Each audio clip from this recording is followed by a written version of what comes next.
नमस्कार मंडळी. आजची प्रसन्न सकाळ. सकाळी सकाळी सूर्यनारायणाचं दर्शन घेतलं. लांबपर्यंत ट्रेलमध्ये फिरून आले.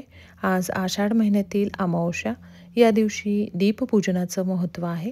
या दिवसानंतर श्रावण महिन्याची सुरुवात होते. घरातले सगळे दिवे सकाळी स्वच्छ घासून पुसून ठेवले. आपल्या संस्कृतीत दिव्याला फार महत्त्व आहे. देवाची पूजा करताना सकाळी संध्याकाळी दररोज आपण दिवा लावतो. दिवा हे तेजाचं प्रतीक मानलं जातं. दिवा लावल्याने पावित्र्य, चैतन्य, सकारात्मकता घरात येते. पंटी, निरांजन, समई या ज्योतिर्मय स्वरूप दिव्यांचे महत्त्व अजूनही अबाधित आहे. एका ज्योतीने दुसरी ज्योत पेटवता येते. अंधार कितीही गडद असला तरी एक पंटी अंधारात पुरेशी आहे. त्यामुळे दिवा लावणे हे आशेचं लक्षण मानलं जातं. दिवा हा अप्रत्यक्षरित्या आश्वस्त करत असतो. आपल्यातील आशावाद कायम ठेवण्यास मदत करत असतो. त्यामुळे दीप प्रज्वलित करणे अत्यंत शुभ मानलं जातं. आईंनी गुळाच्या पाण्यात कणिक भिजवली, त्यामध्ये रवा आणि मोहन घातलं. त्यानंतर त्याचे दिवे तयार केले. इडली पात्रात ते वाफवून घेतले. मी सगळा छान स्वयंपाक केला. सगळ्या मांडलेल्या दिव्यांची पूजा केली. त्यांना लाह्या, फुटाणे, फुलं, हळदी-कुंकू वाहिलं. त्यानंतर त्यांना नैवेद्य दाखवला आणि देवाला नैवेद्य दाखवला आईंनी. आम्ही सगळ्यांनी मिळून आरती केली. नित्यसेवेचं सगळं वाचन केलं.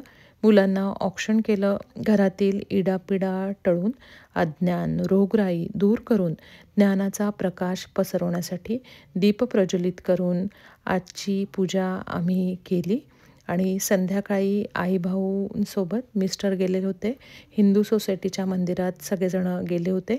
तिकडे भागवत सुरू आहे आणि हे भागवत ऐकण्यासाठी आई-भाऊ तिकडे गेलेले होते.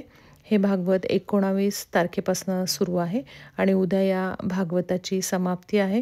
तुम्हाला व्हिडिओमध्ये दिसत आहे किती भरपूर सारी गर्दी इकडे होती भागवतासाठी. आणि या भागवतकार आहेत, म्हणजे जे भागवत सांगतात त्यांचं नाव श्री गौरव कृष्णा गोस्वामीजी आहेत. ते वृंदावनमधनं इथे अमेरिकेत आलेले आहे आणि ते खूप प्रसिद्ध आहेत भागवत सांगण्यासाठी. खूप छान ते भागवत सांगतात. अशा प्रकारे आई-भाऊसुद्धा इकडे भागवत ऐकण्यासाठी गेले होते आणि हे भागवत संध्याकाळी 6 वाजेपासून रात्री 9:30-10 वाजेपर्यंत चालतं आणि 10 नंतर सगळ्यांसाठी तिथे जेवणसुद्धा असतं. आई-भाऊ तिथे थांबून 11 वाजता सगळेजण 11-11:30 वाजता सगळेजण घरी आले. आणि तुम्हाला आता दिसत असेल की अमेरिकेतसुद्धा भागवताला एवढी गर्दी असते, प्रचंड गर्दी असते. धन्यवाद.